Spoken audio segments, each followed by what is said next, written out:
The great hall of the Galactic Council was silent. 12 species sat in there. Designated seats, arranged in a perfect circle beneath a dome of crystal that showed the endless stars beyond. This was the heart of galactic civilization, where the most powerful beings in known space gathered to decide the fate of worlds. Today they had gathered to do nothing. Ambassador Nicole Grant stood at the edge of the human delegation's platform, her hands gripping the railing so hard her knuckles turned white. She was 43 years old, a career diplomat who had spent 15 years learning the art of patience and careful words. Right now, she wanted to scream on the massive display screen at the center of the chamber. Images played on a loop. Cities burning, bodies in the streets, ships descending from the sky like metal locusts, raining fire on everything. Below, the world was called Velar Prime, and it was dying. The Valori people have been members of this council for over 2,000 years. The Valori ambassador was saying. His name was Elder Tovan, and his voice shook as he spoke. He was a tall, thin creature with soft gray skin and large dark eyes that were made for seeing in dim forest light, not for watching his world burn. We have always paid our contributions. We have always followed council law. We have never asked for help before.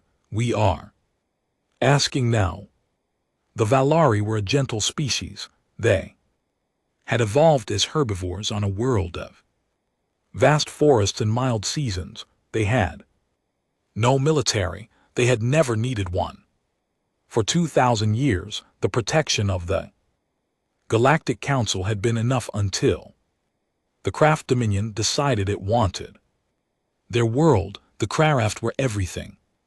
The Valeri were not. They were predators, conquerors, a species that had built their empire on the bones of a dozen worlds. They were not members of the Council. They did not care about Council law, and 3 days ago they had invaded Velar Prime with a fleet of over 200 warships.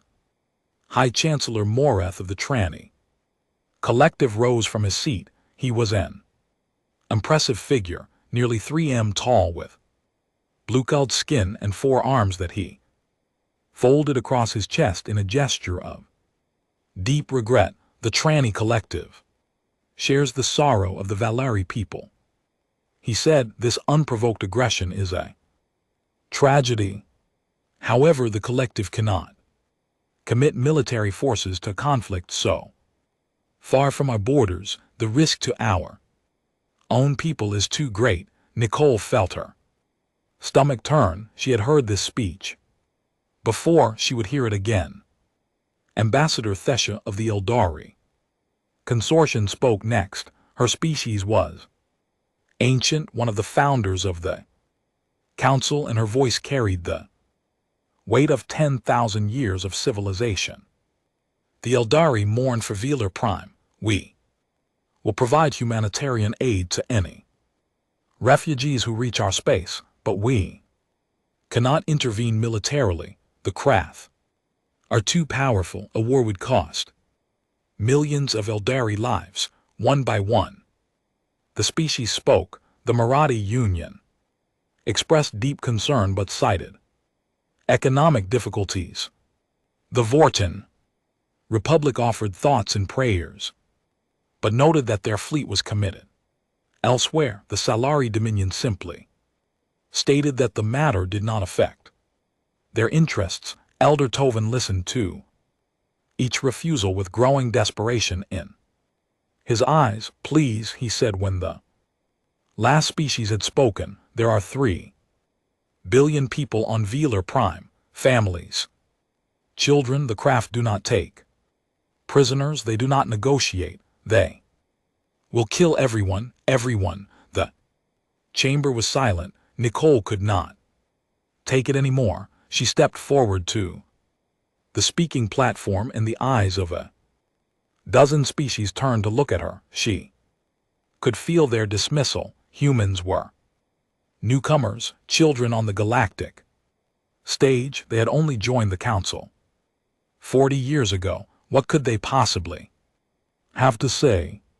How many ships would it take? Nicole asked. Her voice was steady, but inside she was shaking with anger. High Chancellor Morath blinked his large yellow eyes. I'm sorry. How many ships would it take to stop the Krath, to break their invasion fleet and save Velar Prime? The Chancellor made a dismissive gesture with two of his arms. A significant force, perhaps 100 capital ships supported by fighters and ground troops, but this is irrelevant. No single species has such a force available, and a combined fleet would take months to organize. By then, Velar Prime will be gone. McCall finished for him. By then 3 billion people will be dead, and you'll all go back to your worlds and tell yourselves there was nothing you could do.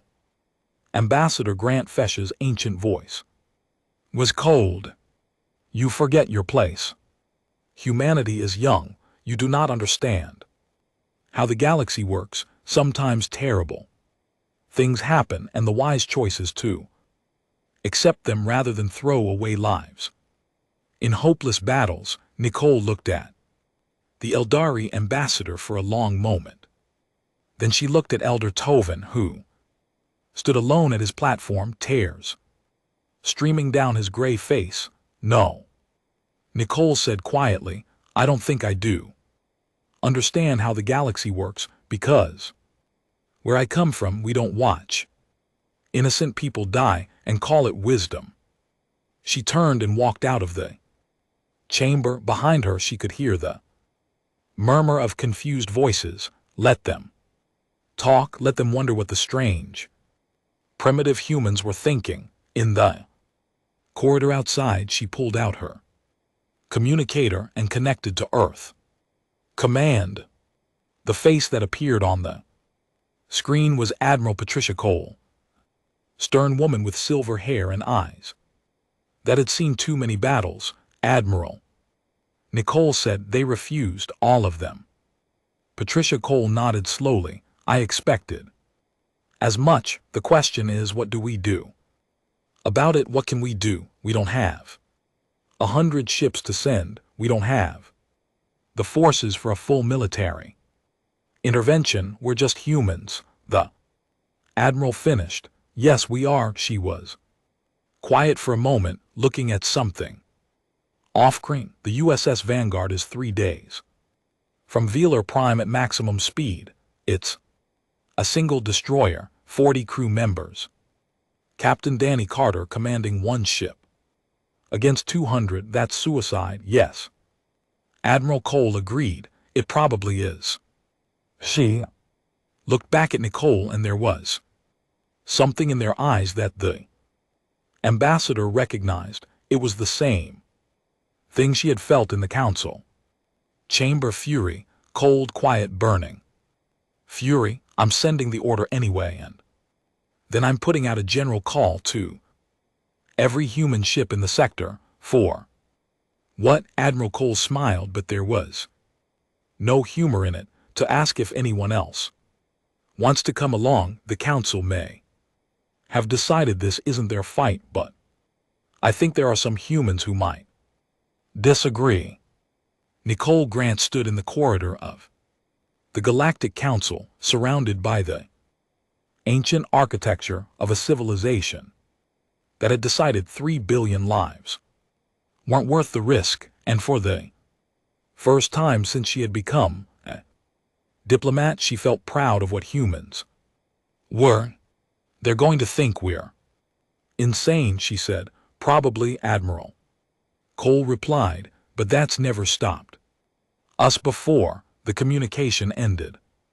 Nicole looked back at the doors of the council chamber, where the great powers of the galaxy were already moving on to other business, already forgetting about the world that was burning. They didn't understand humans yet, but they were about to learn. Captain Danny Carter was drinking coffee in his quarters when the message came through. He was a tall man, with tired eyes and gray hair at his temples, the kind of officer who had seen enough combat to know that war was never glorious. He had commanded the USS Vanguard for 6 years, patrolling the quiet edges of human space, and he had hoped to finish his career without seeing another battle. The universe had other plans. He read the orders twice, then a third time. Then he set down his coffee cup and walked to the bridge. Vanguard was a destroyer, one of the older models in the fleet. She had 40 crew members, 12-gun batteries, and enough armor to survive a few direct hits from enemy weapons. Against a normal threat, she was a capable ship. Against 200 craft warships, she was a metal coffin. All hands to the bridge. Danny said into the intercom, "This is not a drill." His first officer, Commander Chris Palmer, was the first to arrive, followed by Lieutenant Lisa Morgan, his tactical officer, and the others. They stood in a half-circle around the central display, their faces curious but calm. They trusted their captain. They had no idea what he was about to ask of them.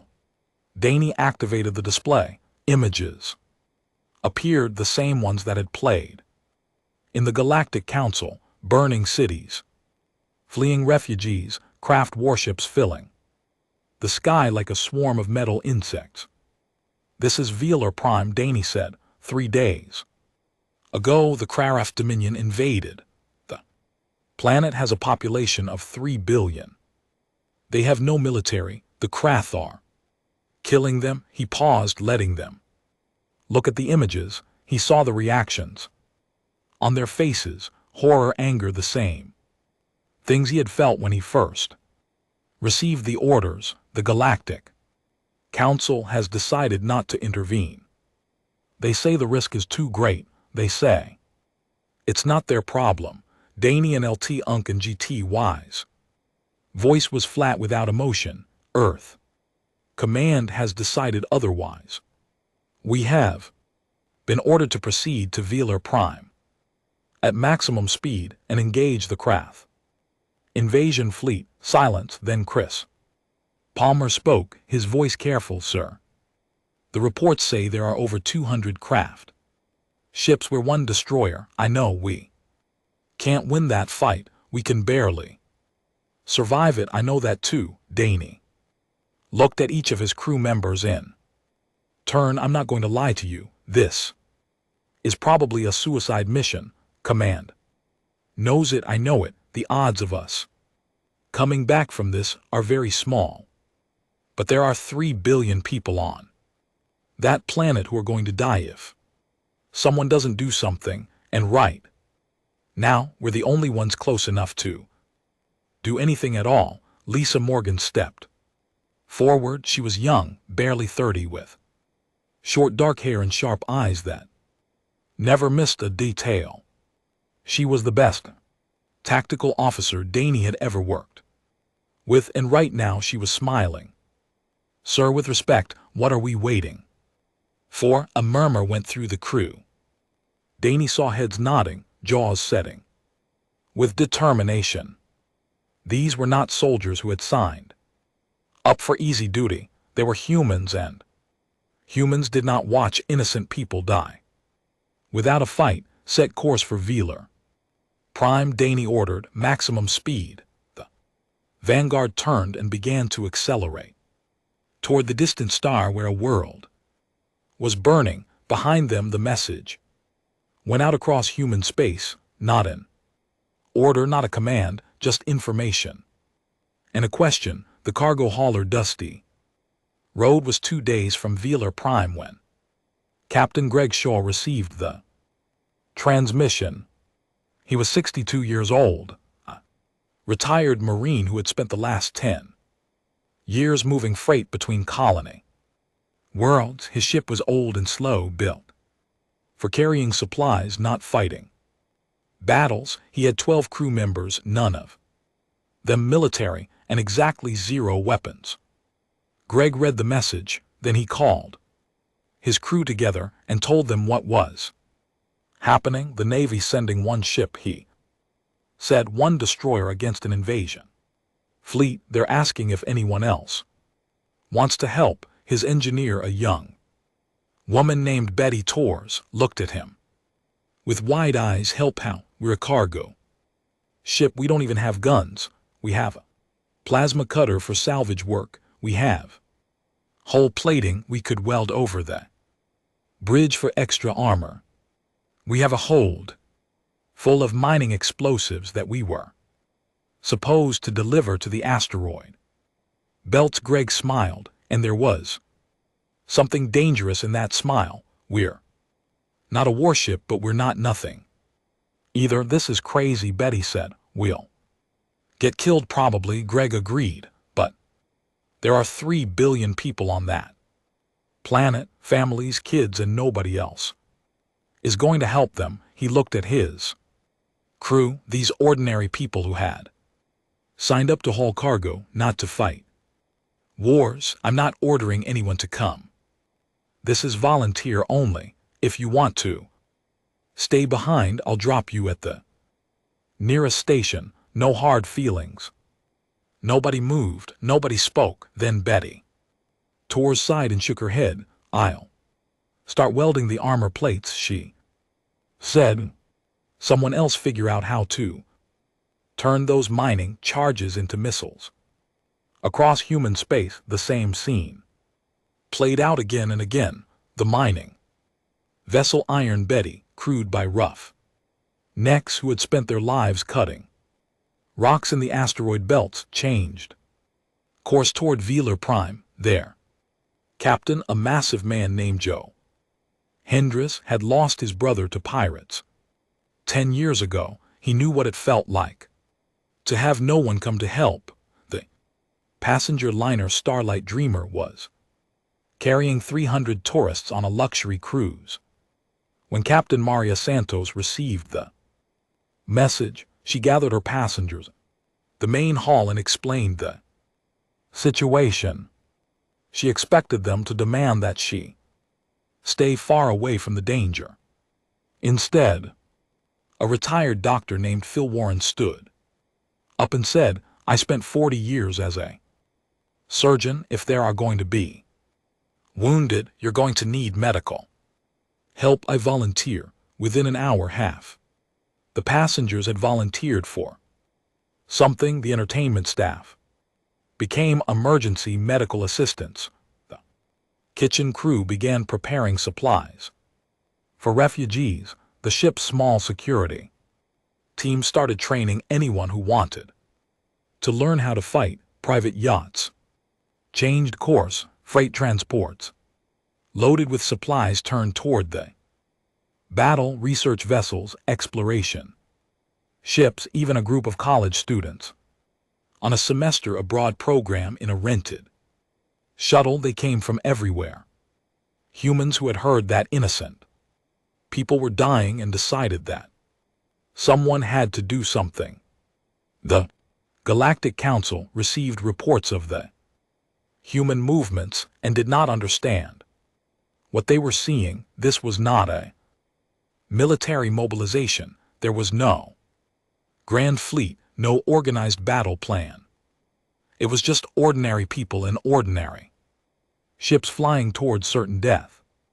Because they were angry, High Chancellor Mareth watched the reports with growing confusion. What are they doing? He asked his advisors. This makes no strategic sense. They cannot win this battle. Why would they throw their lives away? None of his advisors had an answer. They had studied humans for 40 years and still did not understand them. Humans were emotional. Humans got angry about things that did not affect them and made decisions that served no logical purpose. It was, the Chancellor decided, A very primitive way to behave. He had no idea that this primitive behavior was about to change the galaxy forever. Warlord Draxus stood on the bridge of his flagship, the Crushing Tide, and watched his empire grow. Through the massive viewing windows, he could see Velar Prime hanging in space like a green and blue jewel, its surface dot with the orange glow of burning cities. His ships filled the space around it. 200 vessels of war that had never known defeat. The invasion was going perfectly. The Valari had no military, they had no weapons, they had nothing but prayers and hope, and Draxus had learned long ago that prayers and hope meant nothing against plasma cannons and orbital bombardment. In another week the planet would be pacified. In another month the survivors would be working in craft labor camps. In another year no one would remember that the Valari had ever been free. This was how the galaxy worked. The strong took what they wanted, the weak died or served. Galactic Council talked and debated and did nothing because talking and debating was all they were good for. Draxus had conquered 6 worlds while the Council issued statements of concern and passed resolutions condemning his actions. Their words were meaningless, only power mattered. His communications officer approached with a tablet. Warlord, we have detected incoming vessels, human ships approaching from the outer system. Draxus took the tablet and examined the data. 32 ships, most of them small.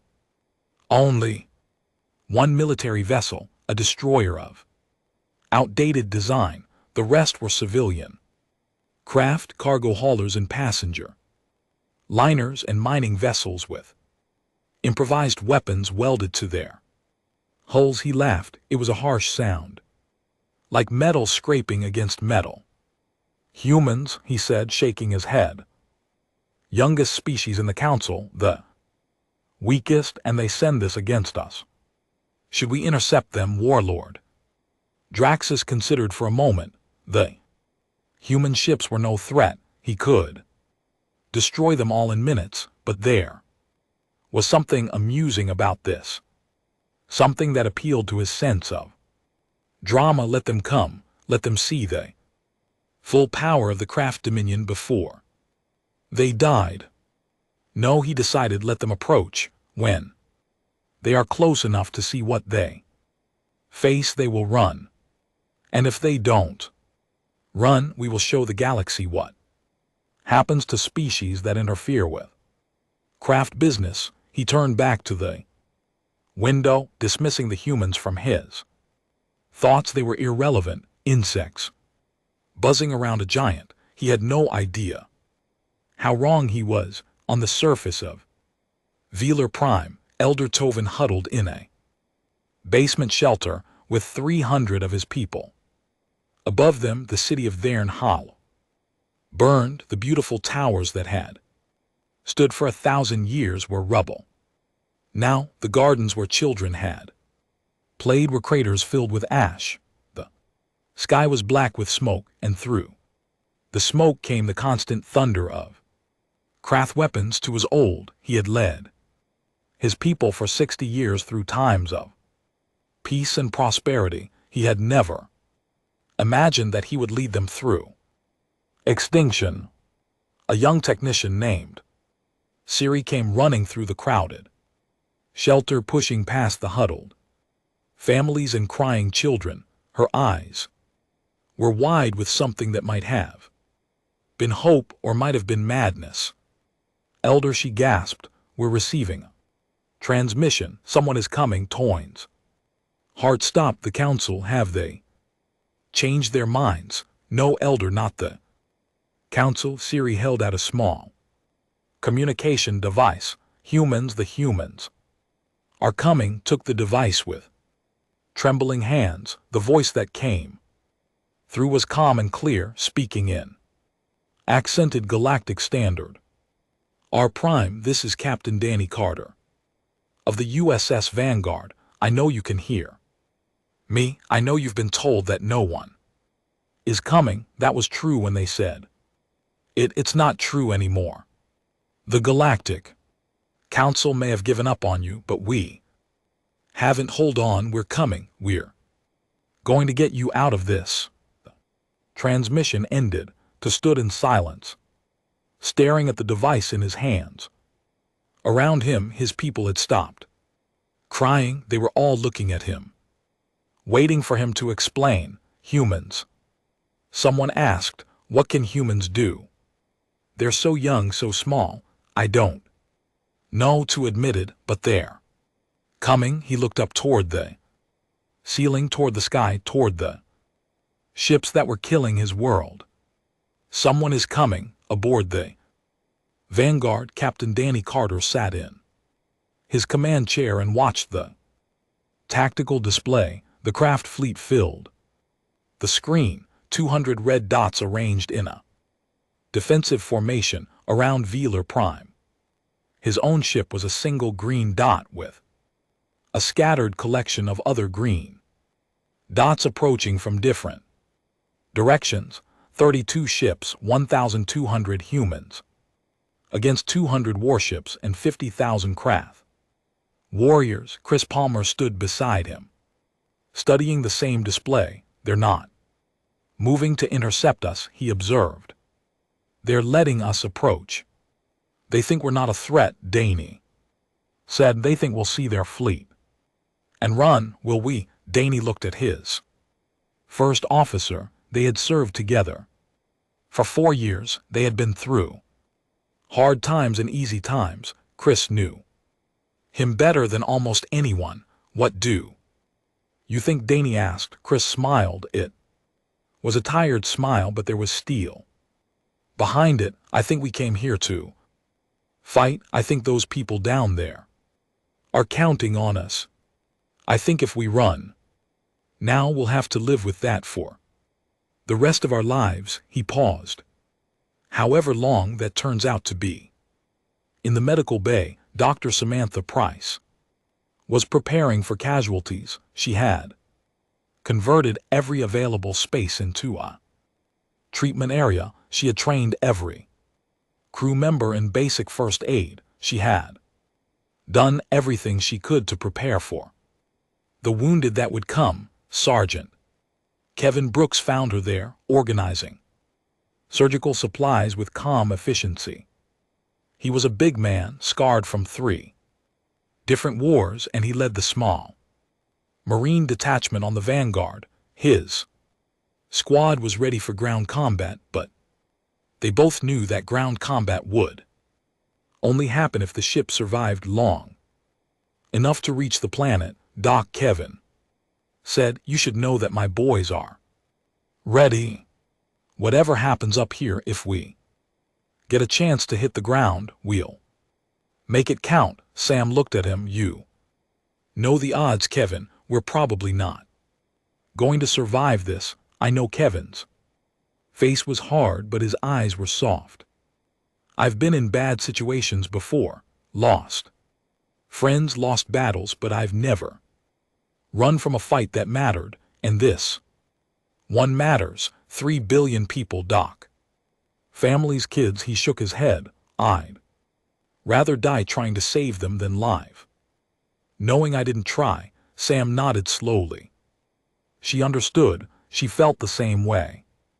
They all did. Then let's make sure as many of us survive as possible, she said. I'll need your help carrying wounded. If it comes to that, you'll have it. Kevin turned to leave, then stopped at the door. Doc, for what it's worth, I'm glad you're here, all of you. It's good to know we're not alone. Sam smiled. Despite everything, we're human, Kevin. We're never alone. The hours passed, the distance closed, and on the bridge of the Vanguard, Lisa Morgan ran the numbers one more time, looking for any advantage, any strategy that might give them a chance. The odds were impossible. The math said they should die, but Lisa had learned something in her years of service math didn't account for. Everything, it didn't account for anger. It didn't account for determination. It didn't account for what humans could do when they stopped calculating and started fighting. Captain, she said, I have a plan. It's crazy, but it might work. Danny Carter looked at her. Tell me.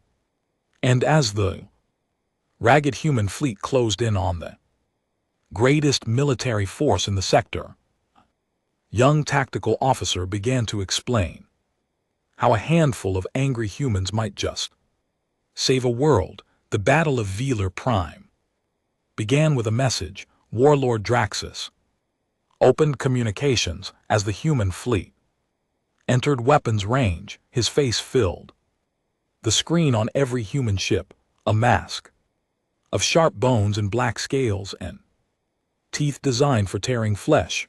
Behind him, his bridge crew worked at their stations, calm and confident in their superiority. Human vessels, Draxus said, his voice heavy with amusement. You have entered Krath space. This world belongs to the Dominion. Now turn back, and we will let you live. Continue, and you will die. This is not your fight. These are not your people. Why sacrifice yourselves for prey animals you have never met? On the bridge of the Vanguard, Danny Carter stood and faced the screen. His crew stood behind him, silent and ready. Somewhere out there on 31 other ships, 1,200 other humans were watching. That makes it our fight. He cut the transmission. Lisa, he said, execute your plan. Lieutenant Morgan smiled and gave the order. The craft expected the humans to attack carefully. They expected the small fleet to probe for weaknesses, to look for escape routes, to fight like every other species fought, with an eye on survival, with tactics designed to minimize losses. Instead, the humans attacked like maniacs. The Vanguard led the charge, diving straight into the heart of the craft. Formation at maximum speed. The destroyer's engines burned so hot that warning lights filled the bridge, but Lisa had calculated the tolerances perfectly. They screamed through the gap between two craft battleships, firing every weapon they had, and the craft ships were so surprised that they almost fired on each other, trying to track the human ship. Behind the Vanguard, the civilian ships spread out in a pattern that made no tactical sense. The cargo hauler Dusty Road headed for a craft carrier, the largest ship in the fleet. The mining vessel Iron Betty Dove toward a cluster of smaller warships. The passenger liner Starlight Dreamer hung back, its running lights converted into emergency beacons, broadcasting on all frequencies that it was a medical ship. Warlord Draxus watched his tactical display with growing confusion. What are they doing? He demanded. This is no strategy, this is chaos. His tactical officer had no answer. The humans were not fighting like a military force. They were fighting like wild animals, all fury and no logic, and somehow, impossibly, it was working. The Dusty Road reached the craft carrier and did something no sane military commander would ever do. Captain Greg Shaw aimed his cargo hauler directly at the carrier's hangar bay and accelerated. The carrier's guns tried to stop him, but the Dusty Road was too fast, too close, too committed to stop. The cargo hauler crashed through the hangar shields and slammed into the deck, crushing fighters and killing crew members. The impact should have killed everyone aboard, but Greg had welded extra armor plating around the bridge. The ship was destroyed, but the crew survived, and they came out fighting. Greg Shaw was 62 years old. He had not held a weapon in 10 years, but his hands remembered the training from his Marine days, and his heart remembered why he had become a soldier in the first place. He led his 12 crew members out of the wreckage and into the hangar, armed with pistols and cutting tools and pure human rage. The craft did not know how to respond. Boarding actions were supposed to be organized. They were supposed to follow protocols. They were not supposed to involve retired cargo captains and civilian engineers screaming battle cries and attacking with plasma cutters. Across the battlefield, the Iron Betty proved that mining vessels could be deadly. Captain Joe Hendris had spent 20 years cutting asteroids apart with industrial lasers, and he knew exactly how to aim those lasers at ship hulls.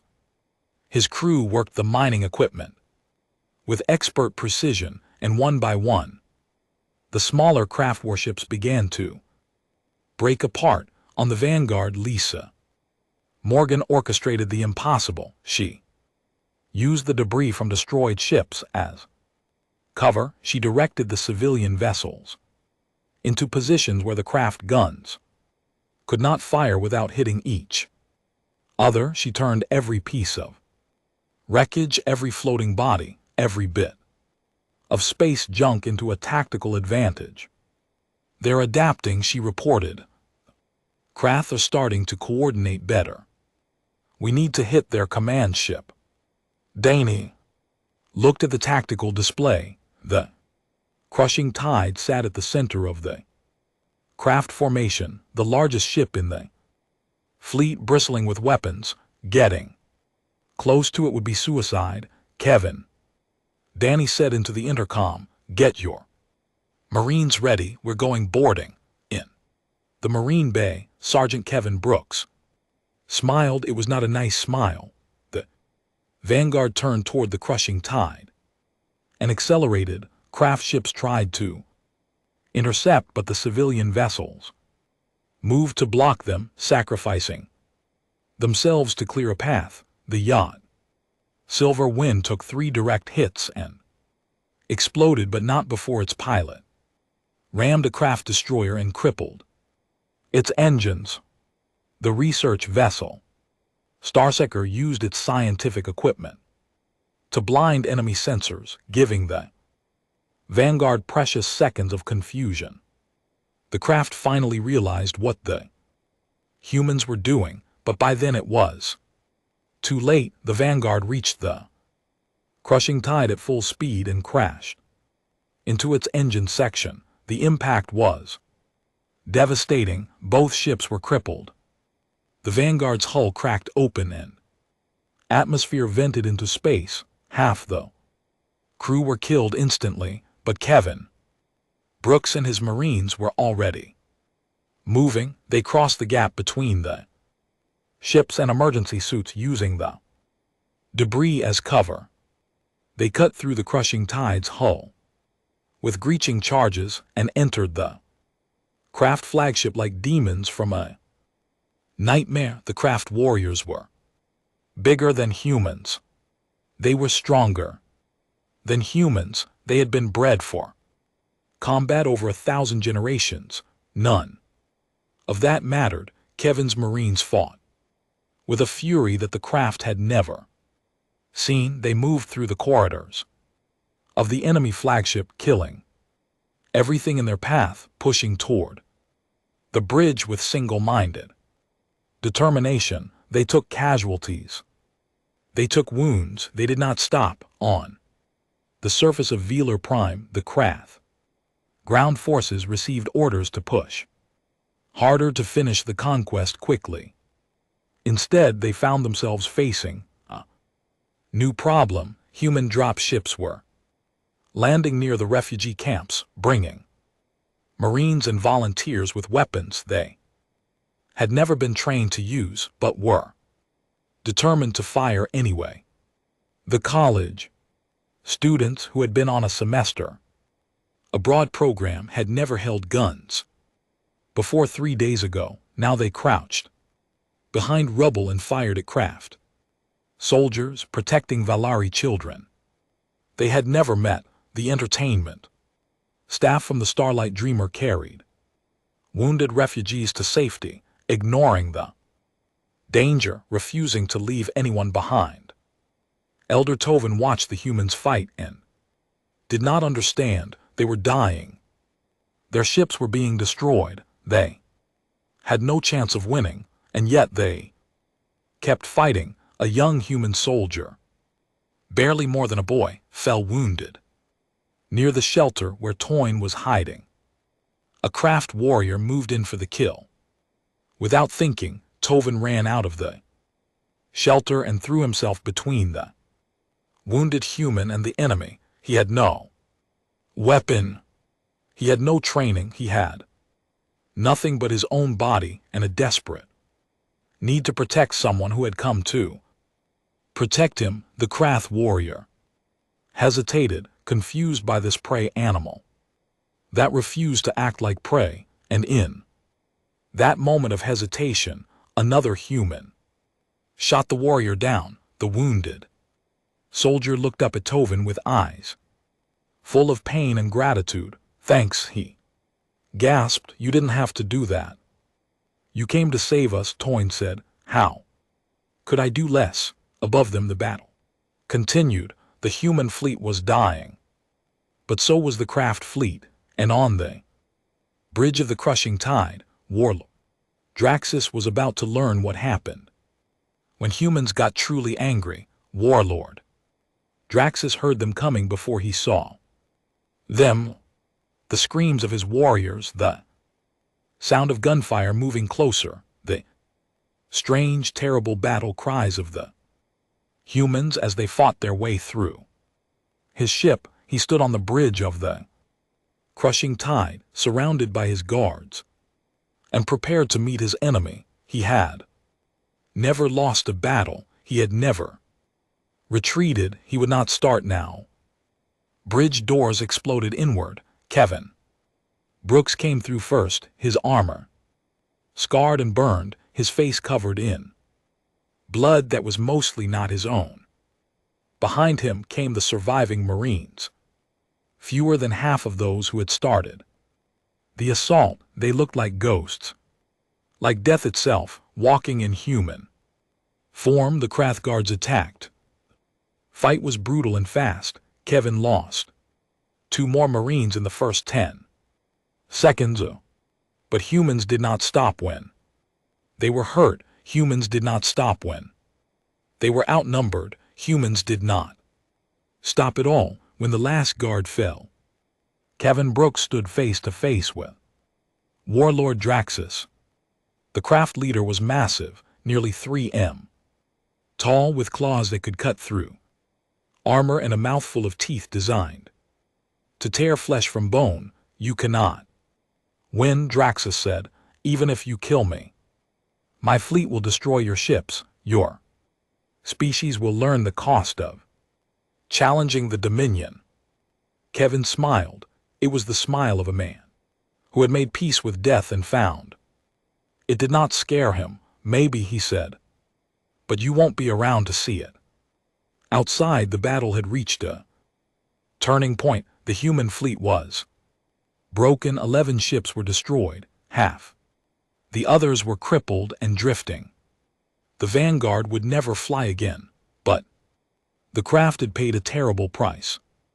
Over 40 of their warships were gone, destroyed by enemies they had dismissed as irrelevant. The carrier that the dusty road had crashed into was dead, its crew killed in Corridor Bicredor, fighting. The smaller vessels that the Iron Betty had targeted were scattered. Wreckage and the crushing tide, the flagship of the invasion fleet, had gone. Silent, the surviving Krath commanders looked at each other with something they had never felt before: fear. They had expected the humans to retreat when the cost became too high. They had expected them to run when the battle turned against them. Instead, the humans had kept attacking, kept fighting, kept dying without ever giving up. This was not how civilized species behaved. This was not how war was supposed to work. The Krath fleet began to withdraw, first one ship, then another, then a dozen at once. They pulled back from Velar Prime, abandoning their ground forces, leaving behind their dead and their pride. They had come to conquer a world. They were running from 32 ships crewed by people who refused to stop fighting. On the surface of Velar Prime, the Kraft ground forces received the withdrawal order and broke. Some tried to reach their evacuation ships, others simply surrendered, dropping their weapons and waiting for the humans to take them prisoner. Kevin Brooks stood on the bridge of the crushing tide, holding a pistol to the head of a warlord who had conquered 6 worlds. The battle was over. They had won. Tell your people to surrender, Kevin said. Tell them to stop killing civilians and give up their weapons. Do that and you might live. Draxus looked at the human standing before him, this small, soft, short-lived creature who had fought through an army to reach him. He had ruled an empire. He had commanded millions of soldiers. He had never felt afraid of anything. He was afraid now. The craft surrendered. The news reached the Galactic Council 3 days later. Ambassador Nicole Grant requested the floor and was given it. Immediately, every representative was present. Every eye was watching. The Battle of Velar Prime is over, Nicole said. Her voice was calm, but there was something underneath it, something that made even the oldest species pay attention. The Krath invasion has been defeated. 3 billion Valari lives have been saved. High Chancellor Morath shifted in his seat. We heard the reports. The human losses were severe. 11 ships destroyed, over 400 dead. Yes, Nicole agreed. We lost many good people and we would do it again. The chamber was silent. You asked us why we came. Nicole continued. You called us young. You called us reckless. You called us foolish. Maybe you're right. Maybe humans haven't learned to calculate acceptable losses the way you have.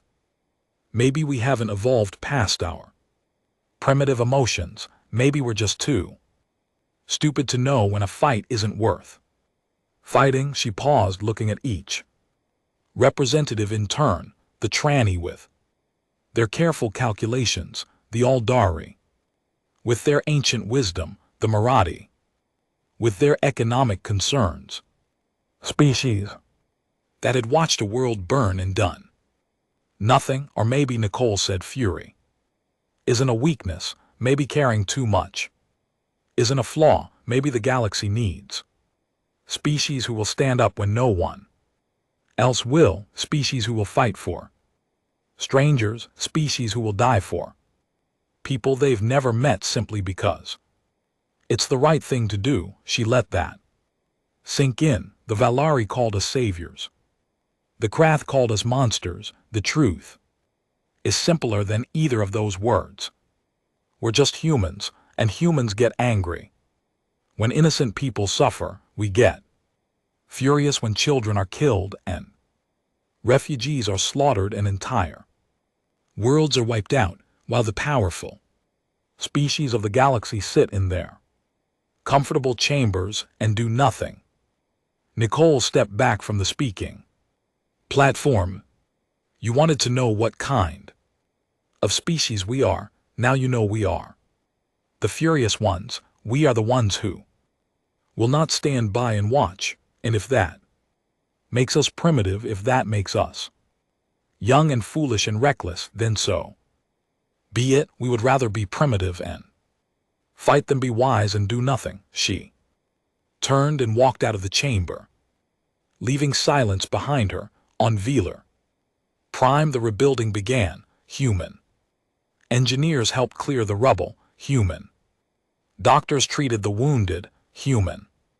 Volunteers worked beside Valari. Survivors to plant new gardens in the places where the old ones had burned. Elder Tovin oversaw the construction of a monument to the fallen.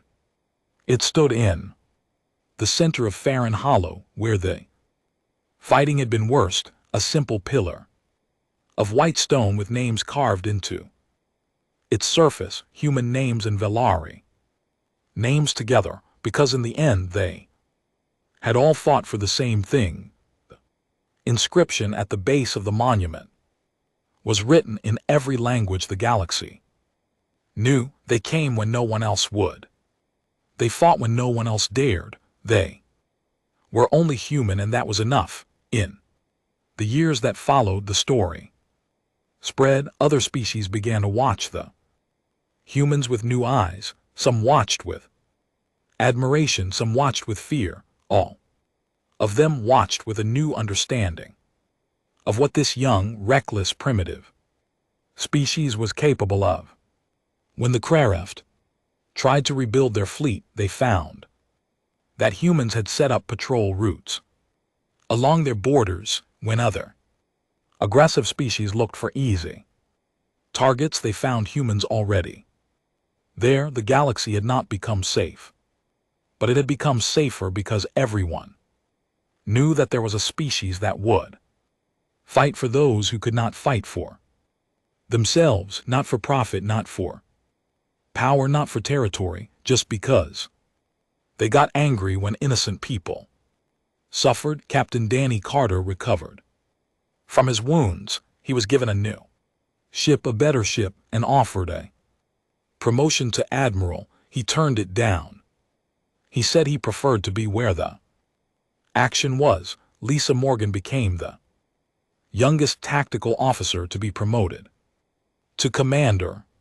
She spent her career teaching other officers that sometimes the best strategy was to stop thinking and start fighting. Kevin Brooks retired from the Marines. He moved to Velar Prime and helped train a new generation of Valari to defend themselves. He said it was the most peaceful thing he had ever done. Dr. Samantha Price wrote a book about the battle. It became required reading at militaries across human space. She dedicated it to the 417 humans who had died at Velar Prime and to the billions they had saved. And on every anniversary of the battle, humans across the galaxy paused to remember the day when 32 ships and 1,200 ordinary people had done what the greatest powers in the galaxy would not do. The phrase became famous when other species asked why humans behaved as they did, why they fought impossible odds and died for strangers and refused to accept injustice. The answer was always the same: because they're human and humans get furious. It was not a sophisticated answer. It was not a wise answer, but it was the truth, and sometimes the truth was